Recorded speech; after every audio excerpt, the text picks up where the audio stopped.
À Vendôme, Emmanuel Macron a battu en retraite.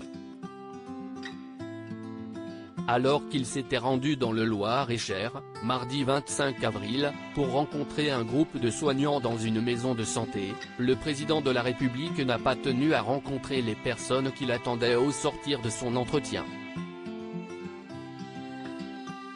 Le chef de l'État voulait certainement éviter une situation comparable à celles qui se sont déroulées lors de ses précédentes interventions, dans le Bas-Rhin, en Alsace et dans l'Hérault. Car devant la maison de santé, des opposants s'étaient rassemblés pour accueillir le locataire de l'Élysée. Mais l'esquive d'Emmanuel Macron n'a pas amusé ses opposants. Même s'ils étaient tenus à distance de la maison de santé, les manifestants tenaient à se faire entendre. Ils étaient venus équipés de trompettes, boîtes de conserve et des fameuses casseroles qui semblent suivre le président de la République où qu'il aille. C'est pour réveiller notre président, pour qu'il arrête de se foutre de nous, a confié un retraité venu accueillir Emmanuel Macron à Vendôme, ce mardi 25 avril. Au grand dam des opposants, ni une, ni deux, le président de la République est remonté à bord de son hélicoptère, alors que la ville de Vendôme n'est située qu'à 188 km de Paris, soit 2h30 de route.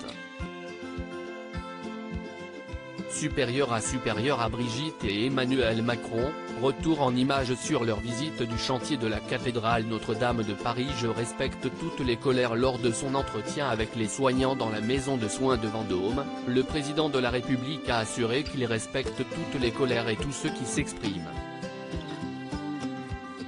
Le locataire de l'Élysée a tout de même nuancé son propos, couvrir de sa voix, d'ustensiles, la voix des autres n'est pas un signe de respect. Pour le président de la République, les semaines se suivent et se ressemblent.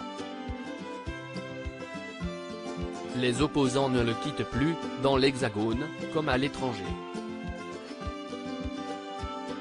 À l'heure où la scission entre le chef de l'État et le peuple n'a jamais semblé si grande, Emmanuel Macron se retrouve, encore une fois, dans l'œil du cyclone.